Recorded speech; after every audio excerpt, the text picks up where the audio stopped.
Okay, so when you think of honey, what comes to mind? Probably that jar in your pantry, right? Sweet, golden, simple. Well, what if I told you that simple jar is actually at the center of a massive global drama? We're talking agriculture, ecology, ancient traditions, and yeah, some pretty high-stakes business. So let's peel back the lid on this and see what's really going on. And to give you a sense of just how big this is, get ready for this number. Every single year, the world produces 1.9 million metric tons of honey. I mean, let that sink in. This is not some small-time local market thing. We're talking about a huge global industry with roots stretching back centuries all over the planet. Okay, but here's where things get, well, a little weird and really interesting. There's this hypothesis out there that the countries that eat the most honey might also be the most powerful countries on the planet. I know, it sounds a little crazy, right? But it's a super fascinating lens to look at the world through. So let's dive into that idea.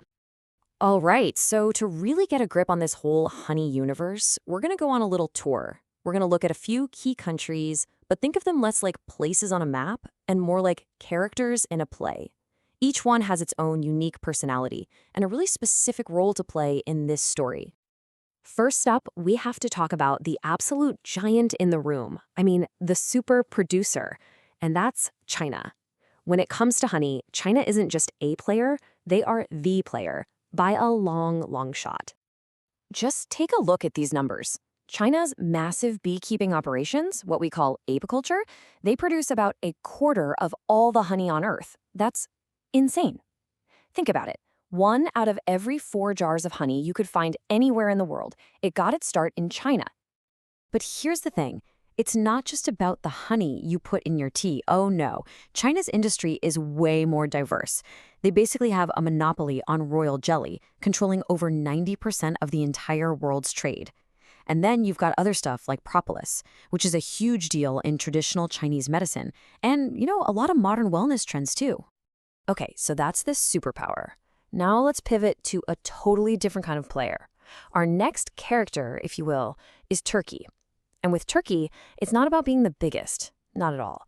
It's about being incredibly special. They make these unique, culturally important honeys that honestly, you just can't find anywhere else. So what's their secret? Get this. The most famous honey from Turkey isn't even made from flower nectar. It's wild. Instead, bees collect this sweet stuff called honeydew, which is basically a secretion left on pine trees by insects. The bees gather that up, and it makes this amazing, dark, rich honey, totally different from anything you've ever tasted. It's such a cool process. And the result of this unique process? Well, Turkey supplies over 90% of all the pine honey in the world. Think about that. They basically own that market. It's a perfect example of how a country can find its own special thing and just completely dominate a niche. All right, so we've met the producer and the specialist. Now for our third character, the high-demand importer. And for this, we're looking at the USA. Americans love honey. I mean, they have a huge appetite for it. So big, in fact, that their own beekeepers just can't make enough to satisfy everyone. And the stats here are pretty wild. The US only produces about, say, a quarter of the honey it consumes, which means the other 3/4, we're talking 70 to 80%, has to be brought in from other countries. That makes the US hugely dependent on what's happening in the rest of the world's honey market.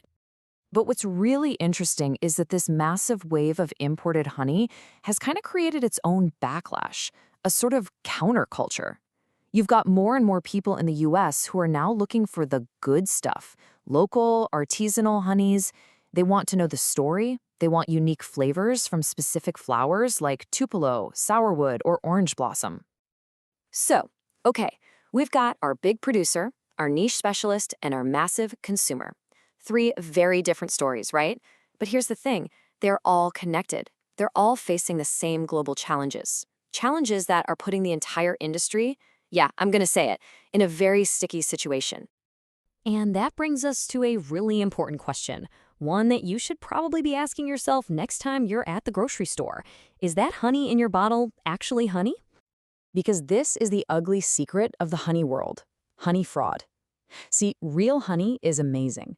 It's this complex thing bees make, full of pollen and enzymes and all this good stuff. But fake honey? A lot of the time, it's just honey that's been watered down with cheap syrups, like rice syrup or corn syrup. It looks the part, but it's missing everything that makes honey, well, honey. And as big a problem as fraud is, it's actually just one piece of the puzzle. The whole industry, and the bees themselves, are up against this perfect storm of threats. You've got the fraud, which rips off consumers and puts good beekeepers out of business. You've got climate change, wildfires, heat waves, literally burning up the bees' food sources.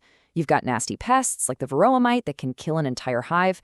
And on top of all that, we're destroying their natural habitats, which means less and less food for them to find. So you start to see, right, the story of honey isn't just about what we spread on toast. It's so much bigger. It's a mirror, really, reflecting how we treat nature, how we manage our food, and even how we connect with our own past. There's a quote that I think just nails it perfectly. Honey acts as a bridge between nature and culture. I mean, how great is that? It's not just something that comes from nature. It's something that humans have worked with and treasured and built traditions around for literally millennia. I mean, its story is just woven into who we are. The ancient Egyptians used it as money. It's mentioned in the Quran as a source of healing. It doesn't matter where you look or what time period you're in, honey always tells this incredible story of cooperation between the bees, the plants, and us. And that really leaves us with one final and pretty heavy question. We all know how important bees are. They're basically the tiny little guardians of our entire food supply, right? They pollinate so much of what we eat. So if the bees are guarding our food system, who's guarding the bees?